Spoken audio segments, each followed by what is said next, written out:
قل بفضل الله وبرحمته فبذلك فليفرحوا هو خير مما يجمعون جربنا الله أكبر কোরআনে কারীমের সূরা ইউনূস 11 নম্বর পারা 14 নম্বর পৃষ্ঠা 7 নম্বর লাইনের 58 নম্বর আয়াত এটা তাফসীর ফি জিলালিল কোরআন আইসারুত তাফাসির সাফওয়াতুত তাফাসির তাফসীরের রুহুল বায়ান তাফসীর বাইদাবি অনেকগুলো তাফসীরের কিতাব বিশ্ববিদ্যালয়ে ছাত্র থাকাকালীন মিলিয়ে দেখেছি সমস্ত মুফাসসির এই আয়াতের ব্যাপারে একই বক্তব্য দিয়েছেন। সুবহানাল্লাহ বলতে পারেন না? আল্লাহ পাক বলেন, হে নবী, তামাম পৃথিবীর মানুষদেরকে আপনি এই কথা জানিয়ে দিন, যত নিয়ামত আমি আল্লাহ পৃথিবীতে বান্দাদেরকে দিয়েছি, সবচাইতে বড় নিয়ামতের প্রমাণ দিয়েছি আমি আল্লাহ বান্দার প্রতি এই কোরআন নাযিল করেন। সূরা বলেন সুবহানাল্লাহ।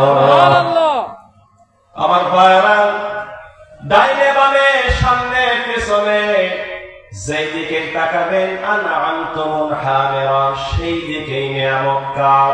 আল্লাহ। আস্তে বলবেন না কার? আমার ভাইরা, এমনকি আমার 3.5 হাত বডির মধ্যে আমার আল্লাহ এত নিয়ামত দিয়েছেন, আমরা এটা হয়তো কখনো চিন্তা করে দেখি না।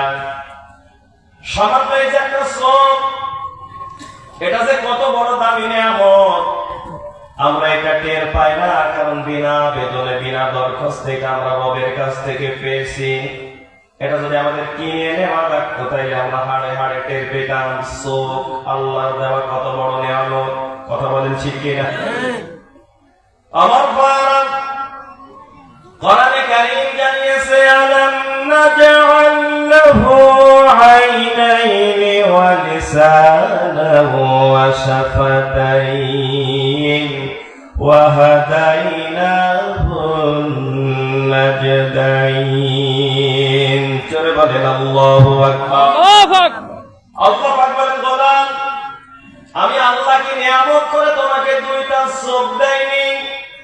আল্লাহর কাছে আমরা দরখাস্ত দেইনি, আবেদন দেইনি, বিনা দরখাস্তে মহান রব তার রব নবীর খাতিরে আমাদেরকে চোখ নামক নিয়ামত দিয়েছেন। এটা কি ছোট নিয়ামত নাকি বড়? বড়। তার মনে মনে চিন্তা করতেছেন যে না, এটা ছোট নিয়ামত। আমি আপনাদেরকে পরামর্শ দিব, আপনারা বাসায় ফিরে যাওয়ার সময় চোখ বন্ধ করে যাবেন, তাহলে আপনি হাড়ে হাড়ে টের পাবেন এটা আমাদের দেওয়া কত বড় নিয়ামত। কথা বলেন ঠিক কিনা? আমার ভাইরা, এই যে নিয়ামত আল্লাহ তাআলা দিয়ে শুধু চোখ দিয়েছেন, এই চোখটাই নিয়ামত তা না, এরকম অনেক নিয়ামত দিয়েছে। এই নিয়ামতের মাঝে অন্যতম বড় নিয়ামত হচ্ছে এই চোখ। এই চোখ আছে, এই কারণে দিনের আলো রাতের অন্ধকার আমরা টের পাই। চোখ যদি না থাকতো দিন রাত আমাদের কাছে সমান হয়ে যেত। কথা বলেন না কেন? কোরআনে কারীম জানিয়েছে ওয়া জাআলনা নাওমাকুম সুবাতা ওয়া জাআলনা আল-লাইলা লিবাসা ওয়া জাআলনা আন-নাহারা মা'আশা। সূরা বলেন আল্লাহু আকবার। আল্লাহ রাব্বুল আলামিন বলেন, পৃথিবীর মানুষের আমি আল্লাহ দিন দিয়েছি তোমাদেরকে এই জন্য যাতে করে তোমরা কর্মক্ষেত্রে সময় দিতে পারো। তুমি কৃষক, তুমি মাঠে যেতে পারো, তুমি রিকশা চালক, রিকশাটা নিয়ে তুমি রাস্তায় বের হয়ে যেতে পারো, তুমি শিক্ষক, তোমার কর্মস্থলে প্রতিষ্ঠানে তুমি যেতে পারো। রাত দিয়েছি এই কারণে সারাদিন কর্মব্যস্ততার ক্লান্তি তোমাকে গ্রাস করবে। তুমি এশার নামাজের পরে যখন খাওয়া দাওয়া করবে, আরামের বিছানায় যায় যখন তুমি চক্ষুটা বন্ধ করবে, আমি আল্লাহ তোমাকে রাতের মধ্যে এমন একটা প্রশান্তির নির্ঝরা দেব, সারাদিনে যত ক্লান্তি তোমার কাজ করেছে এই ভোগের মাধ্যম দিয়ে আমি আল্লাহ তোমার সব ক্লান্তি দূর করে দেব, যাতে করে আগামী দিন তুমি নতুন উদ্দীপনা নিয়ে তোমার কর্মক্ষেত্রে আমার কাজে লেগে দিতে পারো। জোরে বলেন সুবহানাল্লাহ। আমার ভাইরা, এই জন্য চোখ আছে বলে সাদা কালো এইগুলো টের পাই।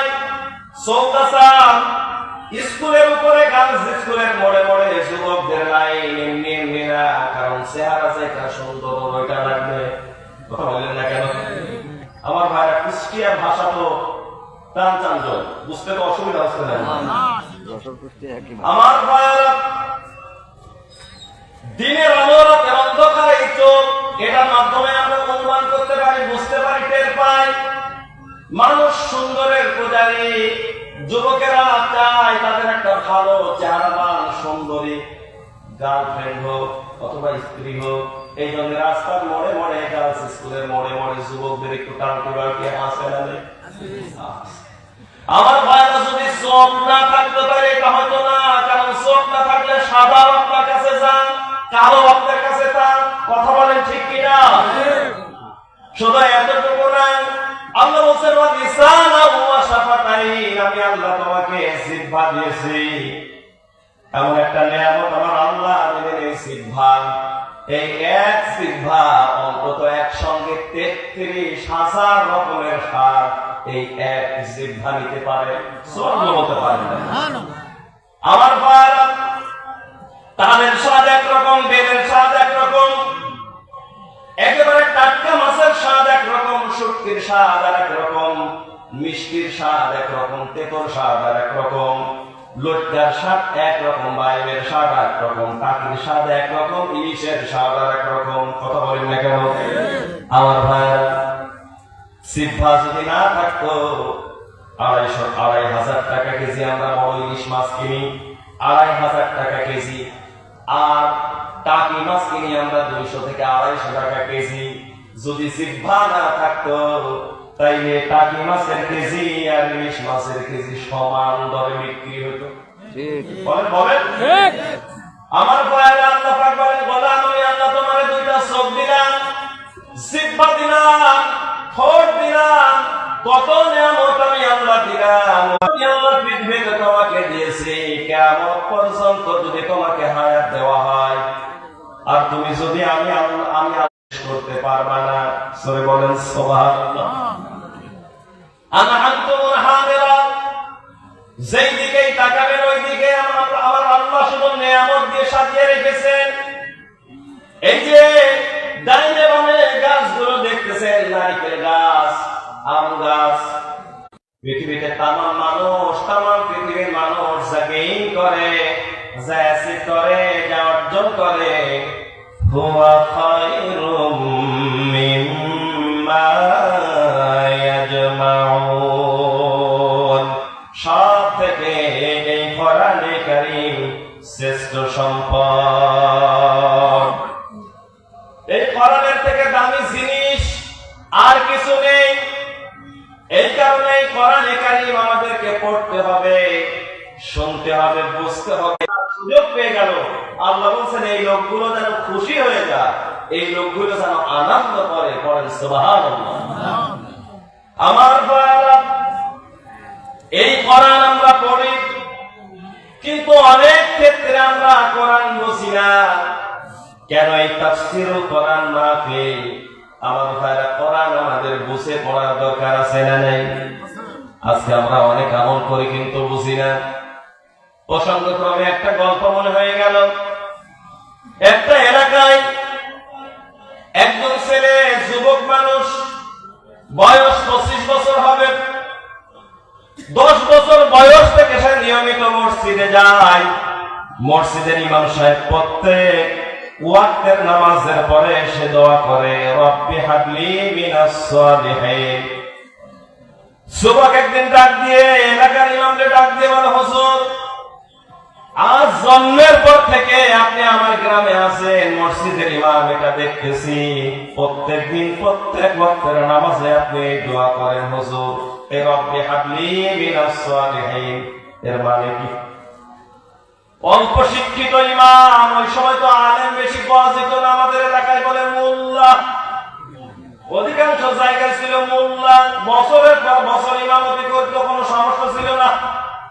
এখন কিন্তু সব জায়গায় ইমামতি করা খুব কষ্ট। 3 মাস পর পর এখন আমাদের ইমাম বদলানো লাগে। কথা বলেন না কেন? কারণ কোরআন হাদিস থেকে কিছু কথা একটু বললে এদিক ওদিক হলে মসজিদের সভাপতি সেক্রেটারি সিগন্যাল দেয়, হুজুর একটু বুঝিয়ে শুনে বলবেন। কথা বলেন না কেন? আমার ভাইরা টানা 25 বছর সেখানে ইমামতি করে, বুদ্ধি হওয়ার পরে হুজুর এ দোয়ার মানে কি? হুজুর ডাকতে বলে, বাবা মক্তবে ছোটবেলায় পড়েছিলাম এই জন্য পড়ি, এই দোয়ার মানে কি আমি নিজেও জানি না। এইরকম ইমাম আছে না নেই? কুষ্টিয়াতে আছে। এর জন্য দায়ী হচ্ছে মসজিদের দায়িত্বশীল কমিটিরা। তারার উপরে তারা করে ফ্যান লাগাইতে ফ্যান লাগানোর জায়গা নাই, কিন্তু ইমাম নিয়োগের ক্ষেত্রে ইমাম খোঁজে 3000 টাকায় পাওয়া যায়। কথা বলেন না কেন? আপনি যার পিছনে আপনার আখেরাতকে রুজু করে দিয়ে দাঁড়াচ্ছেন, সেই ইমাম একজন জানেওয়ালা শিক্ষিত মানুষ, একটু টাকা পয়সা খরচ করে রাখবে, সেই ক্ষেত্রে তার কোনো প্রচেষ্টা নাই। উনি দ্বিতীয় তারা গাথা যায় কোন জায়গায় সেইটা নিয়ে ব্যস্ত, অথচ মসজিদে ফজরে আর আসরে মুসল্লি হয় 7 জন। কথা বলেন না? আমার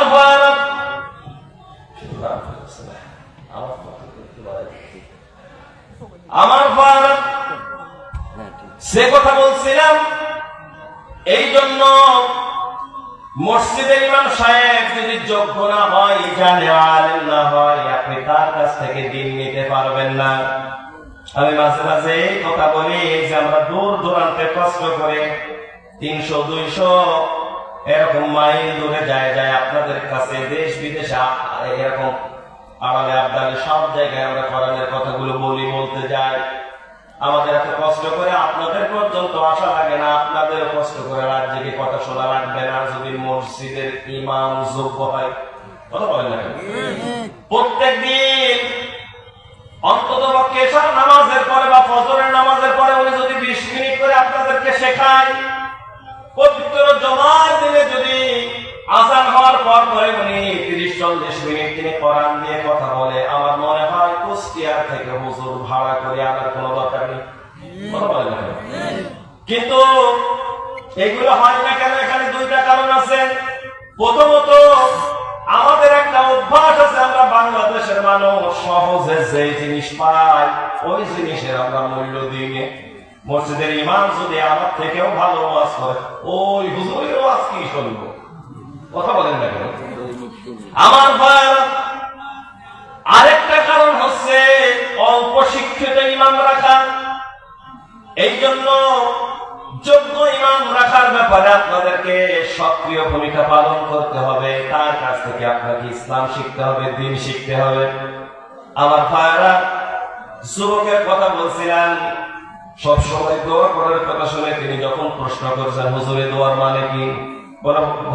বাপু আমি তো ছোটবেলায় বক্তব্যে পড়েছিলাম, এই দোয়া শিখেছিলাম, আমি নিজেও জানি নিয়ে দোয়ার মানে কি। যুবকের ভিতরে কিউরিসিটি বেড়ে গেল। তিনি শুনলেন পাশের এলাকায় একজন ভালো জানে আলেম আছে, মুফতি আছে। যুবক ওই এলাকায় যায়, মুফতি সাহেবের কাছে যায়, বলতেছে, হুজুর বাড়ি আছেন? বলে হ্যাঁ। আমি যে মসজিদে নামাজ আদায় করি, আমার মহল্লার মসজিদের ইমাম, উনি প্রত্যেক দিন প্রত্যেক ওয়াক্তের নামাজে আল্লাহর কাছে দোয়া করে, রব্বি হাবলি মিনাস সালিহিন। হুজুর এ দোয়ার মানে কি? মুফতি সাহেব ডাক দিয়ে বলে, বাবা এটা তো শুধু দোয়া না, এটা কোরআনে কারীমের সূরা সাফফাতের 100 নম্বর আয়াত। এই দোয়ার মানে হলো, আল্লাহ তুমি আমারে একটা নেককার সন্তান দাও। কথা শুনতেছে? এ কথা শোনার পরে ওই যে যুবক মনে মনে চিন্তা করতেছে, হ্যাঁ আমার এলাকার যে ইমাম, এ হুজুরের মনে হয় ছেলে পেলে নেই, এই জন্যই মনে হয় এই দোয়া করে। তাড়াতাড়ি করে নিজের এলাকায় এসে হুজুরে ডাক বসে, হুজুর বাড়ি আছেন? বলে হ্যাঁ। তাড়াতাড়ি বের হন। বলে কি? আপনার ছেলে মেয়ে কয়জন বলেন তো? আর বাবু আমরা সেই কাজে লোক আল্লাহ দিয়েছে মাত্র 11টা। কয়টা? বলে 11টা হয়ে গেছে, আপনি এখনো এই দোয়া পড়েন। বলে কেন বাবা, এই দোয়ার মানে কি? বলে এই মাত্র পাশের গ্রামের মুফতি সাহেবের কাছ থেকে জেনে আসলাম, এই দোয়ার মানে হলো আল্লাহ তুমি আমাকে একটা নেককার সন্তান দাও। ইমাম সাহেব জিহ্বায় কামড় দিয়ে বলতেছে, বাবা এ দোয়ার মানে যদি এইটা হয়, এটা যদি আগের থেকে জানতাম 10 বছর আগে আমি এই দোয়া পড়াইতে দিতাম।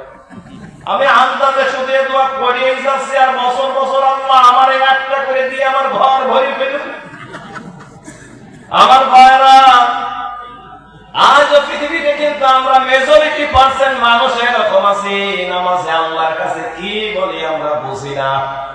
এই জন্য আল্লাহু আকবারের স্লোগান যখন আমরা দিই, কিছু মানুষ আছে মুসলা, ওদের ভিতরে তখন রাগ হয়, কথা বলেন না কেন? নামাজে আল্লাহু আকবার বলে অসুবিধা নেই, জানাজায় আল্লাহু আকবার বলে অসুবিধা নেই, ঈদের মাঠে আল্লাহু আকবার বলে অসুবিধা নেই। কিন্তু আমি আপনি যদি টুপি মাথায় দিয়ে রাস্তায় যাই, যদি বলি নারায়ে তাকবীর আল্লাহু আকবার, ওর কলিজাতে আগুন ধরে। আয় কথা বলেন না? আমার ভাইরা, যারা আল্লাহু আকবারের সাথে শত্রুতা, আপনি কিভাবে নিজেকে মুসলিম দাবি করেন আমাকে একটু বলেন তো দেখি। আমার ভাইরা, আমি আস্তে আস্তে যাব, আপনারা যদি ওঠাউঠি না করেন, আমাকে সহযোগিতা করেন, আমি আলোচনা শোনাবো। নিরপেক্ষ মন নিয়ে আপনাকে কোরআনের মাহফিলে বসা লাগবে। এই যশোরের কোন মানুষ, টাকলার কোন মানুষ যদি মারা যায়, কবরে যখন রাখা হয় তখন কি বলে? বিসমিল্লাহি ফি সাবিলিল্লাহি ওয়া আলা মিল্লাতি জামাত ইসলাম। না বলে এটা না। না, আমার থেকে যোগ্য মানুষ বড় ভাই বসে আছেন। আমার ভাইরা, কেউ তো এই কথা বলে না বিসমিল্লাহি ফি সাবিলিল্লাহি ওয়া আলা মিল্লাতি জামাত ইসলাম। আল্লাহ এই লোকটা দুনিয়াতে জামাত ইসলাম করেছে, পরে জামাত ইসলামের মিল্লাতের উপরে রেখে গেলাম বলে না। তাইলে কি বলে? বিসমিল্লাহি ফি সাবিলিল্লাহি ওয়া আলা মিল্লাতি বিএনপি বলে না। তাইলে মনে হয় এই দলের নাম বলে, যেই দলের দাপটে আমরা 16 বছর বাড়িতে বালিশে মাথা দিয়ে ঘুমাতে পারিনি। আমার ভাইরা, বিসমিল্লাহি ফি সাবিলিল্লাহি ওয়া আলা মিল্লাতি আওয়ামী লীগ কি বলেন? এটা বলেন না। এত পাওয়ারফুল দল, এদের দাপটে আমরা ঠিক মতো কোরআনের কথা শুনতে পারিনি, বলতেও পারিনি। আমি তো ভেবেছিলাম যশোরের মানুষ মনে হয় এই কথা বললে হয় ফেরেশতারা সাইদুর দুইটা দিয়ে চাইবে। ওরে বাপ রে বাপ! আমার ভাইরা, কি পরিস্থিতি আমরা কাটিয়েছি বিগত 16 বছর। আমার এক উস্তাদ একবারে ডাক দিয়ে বলতেছে, আব্দুল খালেক কি আর বলবো, কোরআনের কথা বলি, এই কারণে এলাকায় পুলিশ ঢুকে আগে আমার বাড়িতে যায়। জেলা কত খাটবো, সে খাটতে খাটতে শেষ পর্যায়ে এসে একদিন বাড়িতে আসি, দেখি মামুর বেটারা আবার বাড়িতে হাজির। বউ আমারে বলতেছে, পুলিশ তো আবার এসে কি করা যায়? উনি আমারে বলতেছে, আমি মুরব্বী মানুষ, কি আর করবো। আমার বিবিরে ডাক দিয়ে বলছে, না এক কাজ করি, বাড়ির এক তালার উপর থেকে লাইট দিয়ে চলে যায়। বিবি ডাক দিয়ে বলছে যে আপনি কি পা ভেঙে মরবেন? 16 বের করে আগে গেছেন, বের করে নিয়ে আসছি, না হয় আর একবার যান।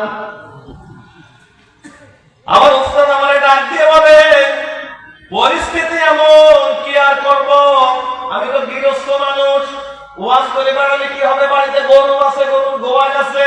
আমি আস্তে করে পেছন গেট দিয়ে নেমে গোয়ালের মধ্যে, গরু যেখানে রাখেন কি বলেন আপনারা? গোয়াল ঘরের মধ্যে যায়, গরুর কাছে চলে গেছি। এখন গরুর কাছে যায়, গরু দেখি খুব হাঁস ফাঁস করতেছে। গরু গলার কাছে হাত দিয়ে একটু দোয়ায় দোয়ায় দিচ্ছে, ও চুপ করে আছে।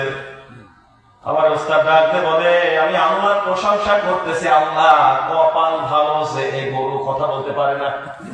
ও যদি কথা বলতে পারতো, তাহলে আমার ধারণা পুলিশে ডাকতে বলতো এই যে হুজুর এই জায়গায়। কারণ বিগত 16 বছর এমনও পরিস্থিতি ছিল, গরু পর্যন্ত আওয়ামী লীগ করেছে। আই কথা বলে না, 16 বছর আমরা কথা বলতে পারিনি। আমরা ভেবেছিলাম যে না, পূর্ব দিগন্তে আবার সূর্য উদিত হয়েছে, তাফসীরের মাহফিলের ময়দানগুলো উন্মুক্ত হয়েছে, আমরা মন খুলে কথা বলতে পারবো, শুনতে পারবো। আবার এখনো এমন পরিস্থিতি, কোরআনের সঠিক কথাগুলো বলতে গেলে আবার আর এক গ্রুপ এখন পিছন থেকে টেনে ধরে কথা বলে না। জ্বালায় আসি রে ভাই, আমার ভাই কষ্ট হচ্ছে আপনাদের। আমার ভাইয়েরা খুব মনোযোগী হয়ে কথাগুলো শুনবেন। আল্লাহ রাব্বুল আলামিন এইরকম ভাবে দুনিয়াতে আমাদেরকে মহান দায়িত্ব দিয়ে পাঠিয়েছেন। কোন দলের পরিচয় আমাদের বড় পরিচয় না। আমি সেটা আপনাদেরকে বোঝাচ্ছিলাম, কবরে যখন আমাদেরকে রাখা হবে আমরা কোন দলের মানুষ এটা বলা হবে না। কবরে যখন যশোরের মানুষদেরকেও রাখা হয় এই কথা বলা হয়, বিসমিল্লাহি ফি সাবিলিল্লাহি ওয়া আলা মিল্লাতি রাসূলিল্লাহ। কথা বলেন না কেন? কি শিক্ষাটা পেলেন আপনি এখান থেকে বলেন তো? তার মানে কবরে যখন আপনি যাবেন, আওয়ামী লীগ বলেন, বিএনপি বলেন, জামাত বলেন, জাসদ বলেন, কোন দলের পরিচয় আপনার বলো না। সবার আগে আমার আল্লাহ এইটা দেখবে আপনি রাসূলের দলের সৈনিক ছিলেন কিনা, ঠিক কিনা? আমার ভাইয়েরা, আপনি যদি রাসূলের দলের সৈনিক হতে পারেন, কবরে যদি আপনি রাসূলের দলের পরিচয় নিয়ে যেতে পারেন, আমার ভাইয়েরা পরকালে আপনার জন্য আল্লাহ এমন জান্নাত রাখবেন, জান্নাতিন তাজরি মিন তাহতিহাল আনহার। সূরা বলেন আল্লাহু আকবার। এই যে 300 উঠে গেল, এটা কি আওয়ামী লীগ নাকি? পেশা যত পেশাকে আপনাদের সাথে আমার মাহফিলে আসা যাবে কিন্তু যাওয়া যাবে না, কিন্তু খুব বিপদের ওষুধ। ভোলাতে আমি গত 2 বছর আগে একটা মাহফিলে একটা আয়াতের অর্ধাংশ তাফসীর করেছিলাম, এক চেয়ারে বসে 4.5 ঘন্টা। আমার একটা স্বভাব আছে, আমি ওয়াজের মঞ্চে উঠে ফাঁকি দিই না। অনেক হুজুর আছে 1 ঘন্টা নাই হতে আল্লাহুম্মা আমিন আছে না, আমি ফাঁকি দিই না। আমি আসছি দুটো কথা শোনাই, শোনাবো হকারে ইনশাআল্লাহ। অনেকে আমার বলেন, তোরা মাঝে মাঝে বলে হুজুর আপনি অত ওয়াজ করেন, 1.5 ঘন্টা ওয়াজ করবো আপনি যা দিবেন, 2 ঘন্টা ওয়াজ করবো তাই দিবেন, 1 ঘন্টা আগে তো আপনি দিলি কথা বুঝেছি। কিন্তু আমি মনে করি যে না, ওয়াজের মাঠে ওয়াজের মঞ্চে ফাঁকি দেব না, দুটো কথা শোনা। এই কয়েকদিন আগে গিয়েছিলাম ভোলাতে, এখন আমার কথা বলে হুজুর আপনি করলেন না, বলে কি বলে আপনি আয়াতের অর্ধেক অংশ তাফসীর করেছেন 4.5 ঘন্টা, হুজুর এত সময় বসে ওয়াজ করলেন এক বসায়, আপনার একটু বিশাল বসায় হলো না। আমরা 1.5 ঘন্টা ওয়াজ করতে গেলে 3 বের উঠা লাগে কি? তার মানে বাহ্যিক দিক দিয়ে আপনারা নিজেদের স্মার্ট মনে করেন, আর হুজুরদের ব্যাকডেটেড মনে করলেও হুজুররা কিন্তু জায়গায় ঠিকই তাদের পাওয়ার আছে, আর আপনি যত স্ট্রং দেখান জায়গায় কিন্তু দুর্বল। কথা বলছেন না আমার ভাই? এই জন্য দুর্বলতা দেখাইতে হবে না। এখন তো রাজপথে নেমে স্লোগান দেওয়ার সময়, এখন তো মুজাহিদ এটা দেখানো লাগবে আপনার কর্মের মাধ্যম দিয়ে, ঠিক কিনা? এখন ওইদিকে আবু জেহেলের পক্ষ আর আবু বকরের পক্ষ আর রাসূলের পক্ষের লড়াই বেঁধে গেছে। এখন ওই সময় আপনি যদি বলেন আমি একটু মুটি আসি, এটা হবে না। আমার ভাই খুব মনোযোগী হয়ে কথাগুলো শুনবেন।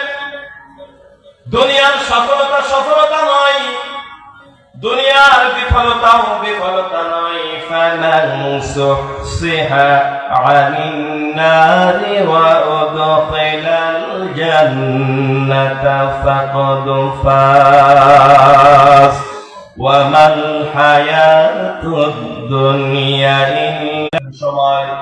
যারা আল্লাহর জাহান্নাম থেকে বেঁচে যারা আল্লাহর জান্নাত নসিব করতে পারবে, আল্লাহ বলছেন ফাকাদ ফাজ, এই মাত্র এই লোক পুরো চূড়ান্ত সফল হয়ে গেল।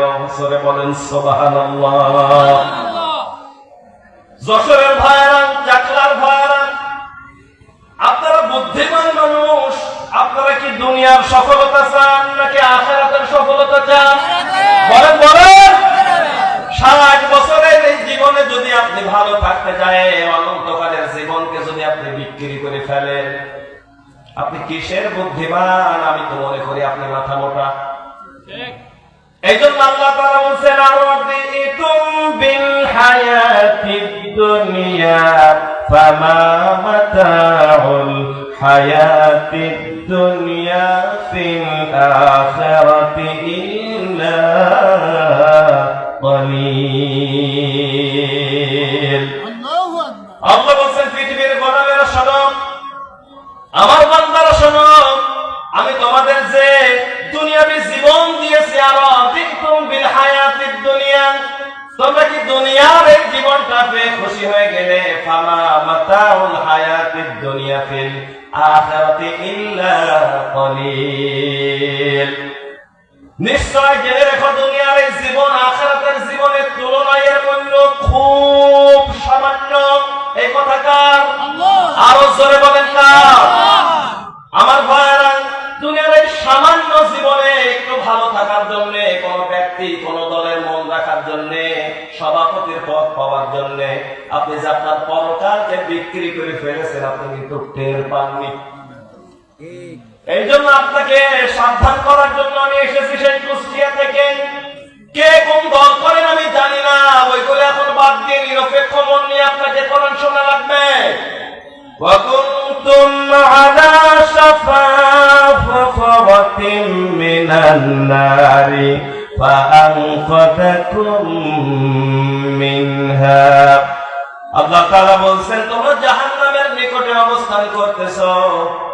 আল্লাহর কসম, আমি আল্লাহ তোমাদেরকে কোরআন দিয়ে সাবধান করতেছি, ঠিক কিনা? আমার ভাইরা, বাংলাদেশের বিভিন্ন জায়গায় কোরআনে কারিমের দাওয়াত নিয়ে যায়। আমি মাঝে মাঝে এই কথা বলি, কোরআনে কারিমের মাহফিলে বসলে পারে এই মাহফিল শোনা হয় না, হেদায়েত পাওয়া যায় না। এখানে যে কোরআনে কারিমের শ্রোতা যারা আছেন, সকলে কিন্তু এক মন নিয়ে বসেননি। কথা বলেন না? কেউ কেউ এসেছেন এখানে কোরআন বোঝার জন্য, কেউ কেউ পিছনে চুপ করে আছে। দেখি হুজুর একটু হাসি তামাশা, একটু কমিক দেখাতে পারে নাকি? কথা বলেন না? দেখি হুজুর আবার আমাদের বিরুদ্ধে কি কি বলেন, যাতে আগামীকালের মাহফিলটা আবার বন্ধ করে দেওয়া যায়। এই ধান্দায় অনেকে আছে নাকি? বেশি বলি ফেললাম নেই মানে আমি এসে সব শুনেছি। আমরা কত বড় আল্লাহ নবী শুনেছি। আমার ভাইরা, খুব ভালো করে কথাগুলো শুনবেন। নিরপেক্ষ মন নিয়ে যদি আপনি কোরআনে কারিমের মাহফিলে বসতে না পারেন, কোরআন থেকে আপনি হেদায়েত পাবেন না। আমার ভাইরা, মাঝে মাঝে আমি এই কথা বলি, কোন ব্যক্তি যদি কোরআনে কারিম থেকে হেদায়েত পেতে চায়, তাকে রেফারির মতো, আম্পায়ারের মতো একটা নিরপেক্ষ মন নিয়ে কোরআন শোনা লাগবে। মুরব্বীরা ভালো বুঝবে, রেফারি দিয়ে এক্সাম্পল দিলেন। আমার ভাইরা, 4 বছর পর পর কোথায় কোন দেশে বিশ্বকাপ হয়, অথচ আমার দেশে ব্রাজিল আর আর্জেন্টিনার সমর্থকের ভিতরে দোকানে ঝাঁপের লাঠি খুলে মারামারি হয়। কথা বলেন না? ভাই, আমার মেসির কি বললে হয়? মেসি কোনো নাম হলো কুকুরের বাচ্চার মেসি বলে। ব্রাজিলের সমর্থকের উপরে খেপে যায়, আমার এবার আর্জেন্টিনার সমর্থক বলে, আমার মেসির উল্টা পাল্টা কথা বলো। তুমি নেইমার নিয়ে গর্ব করো, তোমার নেইমার কোন প্লেয়ার হইলো গুতো লাগার আগে গর্দিক বাজি দেয়। তাই কথা বলে না? আমি মাঝে মাঝে মনে করি, আল্লাহ, সমর্থকরা যদি এই অবস্থা ঘটায়। এর আগে পত্রিকায় এসেছিল, ব্রাহ্মণবাড়িয়াতে আর্জেন্টিনা ব্রাজিলের সমর্থকেরা মারামারি করে মার্ডার পর্যন্ত করে ফেলেছে। সমর্থকদের অবস্থা যদি এইটা হয়, তাহলে মাঠে যারা খেলা করতেছে ওদেরও তো মারামারি করে মার্ডার হয়ে যাওয়ার কথা ছিল। কথা বলেন না কেন? কপাল ভালো, ফিফা খেলাটা সুন্দরভাবে পরিচালিত করার জন্য, পরিচালনা করার জন্য একজন ব্যক্তি নিযুক্ত করে দেয়। আবার ভাইরা, আর্জেন্টিনা আকাশি কালারের জার্সি, অন্যদিকে হলুদ কালারের জার্সি নিয়ে ব্রাজিল খেলে। ভিন্ন কালারের একটা পোশাক নিয়ে, মুখের মাঝে একটা বাঁশি দিয়ে মাঠের মাঝে একজন দৌড়াদৌড়ি করে, ওর নাম কি? বলেন বলেন। এখন প্রশ্ন হচ্ছে, রেফারি এটা কোন দলের? ওকে আর্জেন্টিনা নাকি ব্রাজিল? নিরপেক্ষ কোন দলের নাম। আমার ভাইরা, রেফারির যেই রকম কোন দল হয় না, সে নিরপেক্ষ একটা মন নিয়ে খেলা পরিচালনা করে। আর্জেন্টিনাও আমার না, ব্রাজিলও আমার না। যে অন্যায় করবে, খেলার মধ্যে ফাউল করবে, আমার দায়িত্ব বাঁচিয়ে তার বিরুদ্ধে অবস্থান নেওয়ার। কথা বলেন ঠিক কিনা? ঠিক একই রকম ভাবে কোরআনে কারীমের মাহফিল থেকে কোন ব্যক্তি যদি হেদায়েত পেতে চায়, ওই রেফারির মতো একটা নিরপেক্ষ মন নিয়ে তাকে তাফসীর মাহফিলে বসা লাগবে। এখন আওয়ামী লীগ বুঝি না, বিএনপি বুঝি না, জামাত বুঝি না, কোরআনে কারীম আমাদেরকে যা বলে ওইটা শুনতে মানতে আমরা প্রস্তুত। আপনি যদি এই মন না নিয়ে কোরআনের মাহফিলে বসতে না পারেন, আল্লাহর কসম এই কোরআনের মাহফিলে বসে আপনি হেদায়েত পাবেন না। কারণ কোরআন শুনলে হেদায়েত পাওয়া যায় না। এই কোরআনে কারীমের আলোচনা আল্লাহর নবী আবু বকরের সামনে করেছেন, এই একই কোরআনের আলোচনা আল্লাহর নবী আবু জেহেলের সামনে করেছেন। দুইজনের একজনের ওই সময় ঈমান ছিল না। এই কোরআনে কারীম শোনার পরে আবু বকর তার ঈমান বেড়ে গিয়েছে, অথচ একই বক্তার কাছে একই কোরআন থেকে আবু জেহেল আলোচনা শুনেছে, তার ঈমান বাড়েনি, বরং তার শয়তানি বেড়েছে। কথা বলেন না কেন? আমার ভাইরা, এই চৌকাছার সাকলাতে যদি কোনো আবু বকর থাকে, আজকের এই তাফসীর মাহফিলের আলোচনা শোনার পরে তার ঈমান বাড়বে। আর যদি কোনো আবু জেহেল থাকে, ওর ঈমান না, শয়তানি বাড়বে। কোমরের উপরে কালকে সকালবেলা বলবে, কুষ্টিয়া থেকে কে আসছিল জানি না, এই কোন ওয়াজ হলো, ওর বাপরে বাপ মাঠ কারা জায়গা। কথা বলেন না? আমার ভাইরা, খুব মনোযোগী হয়ে কথাগুলো শুনবেন। দুনিয়ার এই অল্প সময়ের যাত্রা কার কখন হায়াতের গাড়িখানা মৌতের স্টেশনে পৌঁছাবে আমার আপনার এটা বলার ক্ষমতা নেই। আমার ভাইরা, আগামীকালের সূর্য উদয় আপনারা দেখতে পারবেন, গ্যারান্টি আছে? কে কে গ্যারান্টি দিতে পারবেন? হাত তোলেন দেখি।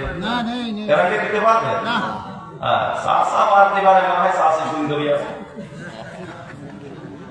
আমার ভাইরা, পৃথিবীতে এমন 5টা জিনিস আমার আল্লাহ দিয়েছেন, সেটাকে কোরআনে কারীমের ভাষায় মাফাতিহুল গায়ব বলা হয়। 5টা জিনিসের জ্ঞান আল্লাহ তার নিজের কাছে রেখেছেন। দুনিয়ার কারো কাছে আমার আল্লাহ এই 5টা জিনিসের জ্ঞান দেননি। তার মধ্যে একটা হলো ওয়াফি আরদিন তামুত। আল্লাহ বলেন, কোথায় কার কোন অবস্থায় কখন মৃত্যু হবে দুনিয়ার কেউ জানে না। এটা জানেন কে? আরো জোরে বলেন কে? আপনি মনে মনে চিন্তা করতেছেন, আগামীতে আমার দল যদি ক্ষমতায় আসে আমি এই করব ওই করব, অথচ আগামীকালের সূর্য উদয় আপনি দেখতে পারবেন, এই গ্যারান্টি নেই। কি নিয়ে আপনি এই চিন্তা করতেছেন বলেন তো? কোন কিছুই আপনার না, দুনিয়ার সব কিছু মরিচিকা। আপনার স্ত্রী আপনার জন্য কাঁদবে, 1 মাস 2 মাস 3 মাস কাঁদবে, এরপরে আবার বাবার বাড়িতে চলে যাবে, বাবারা বুঝ দেবে, মা বয়স তো তোমার খুব বেশি হয়নি, সামান্য কিছুদিন বিয়ে হয়েছিল, বর মারা গিয়েছে, এসব বাদ দাও, বাস্তবতায় আসো, আবেগ দিয়ে চলবে না, দেখে শুনে তোমাকে আবার আমরা একটা বিয়ে দিই। 6 মাস নাই যেতে যেতে আপনার আদরের স্ত্রী, ভালোবাসার স্ত্রী আপনারে ভুলে যাবে। প্রথমে না বলবে, 6 মাস পরে ঠিকই বাবার কথা ভাইয়ের কথা অনুযায়ী আরেক জায়গায় বিয়ে করবে। স্বামীরে নিয়ে আবার বাবার বাড়িতে যখন 3 মাস পরে 2 মাস পরে ফিরে আসবে, এই বউ তখন, এই মেয়ে তখন আবার মায়ের কাছে গল্প করবে, মা আগের জামাই আবার তোমার কি ভালো ছিল, এর চাইতে এবার আবার ভালো জামাই হয়েছে। কথা বলেন না কেন? কি নিয়ে আপনি অহংকার করতেছেন? কি আপনি ধরে আপনি পড়ে আছেন, আপনি নিজেও টের পাচ্ছেন না? আমার ভাইরা, কিয়ামতের দিন আল্লাহ আপনার সভাপতির পদ দেখবে না, কর্তৃত্ব দেখবে না, নেতৃত্ব দেখবে না, আল্লাহ দেখবে তাকওয়া। ইন্না আকরামাকুম ইনদাল্লাহি আতকাকুম ইন্নাল্লাহা আলিমুন খাবীর। সূরা বলেন আল্লাহু আকবার। কোরআনে কারীমের সূরা হুজুরাত 26 নম্বর পারা 16 নম্বর পৃষ্ঠার 5 নম্বর লাইনে 13 নম্বর আয়াতের শেষের অংশ থেকে বলছি, আল্লাহ বলেন, হে নবী, तमाम পৃথিবীর মানুষদেরকে আপনি এই কথা জানিয়ে দিন, ডাইরেক্ট ইনডাইরেক্ট। আমার ভাইরা, অবশ্যই উভয় জগতে আমি আল্লাহর কাছে ওই লোকটার সম্মান বেশি যার ভিতরে আমি আল্লাহর ভয় থাকবে যত বেশি। এই জন্য দুনিয়াতে কোন মানুষের ভয় না, অন্তরে ভয় রাখা লাগবে কার? আরো আসতে বলেন কার? আসতে বললে চলে হবে, ঠিকই আছে। সারা দেশ চলেছে উল্টা কায়দায় বিগত 16 বছর। আপনাদের ভিতরে তো ওই অভ্যাস থাকবেই, কারণ এখন অন্য দলের টিকিট পাওয়া কিছু মানুষও দেখতেছি বক্তব্য দিতে যায়, অথচ নমিনেশন পেয়েছে বড় দল থেকে, বক্তব্য দেওয়ার শেষে যায় সেও ঝুলি ঝুলি করতেছে, জয় বাংলা জয় বঙ্গবন্ধু। কথা বল না, বড় দলের টিকিট পেয়েছে নির্বাচন করার জন্য, নমিনেশন পাওয়ার পরে বক্তব্য দেওয়ার পরে জয় বাংলা জয় বঙ্গবন্ধু বলে আবার জিভাই কামড় দিচ্ছে। কি বলি বাংলা? কারণ 16 বছর তো ও আজকে যতই টিকিট পাক ও তো আওয়ামী লীগ ছিল। কথা বলেন না আমার ভাইরা, খুব মনোযোগী হয়ে কথাগুলো শুনবেন। হায়াতের গাড়িখানা কোন সময় মৌতের স্টেশনে পৌঁছে যাবে কেউ আমরা জানি না। আল্লাহ আমাদের টাকা দেখবে না, পয়সা দেখবে না,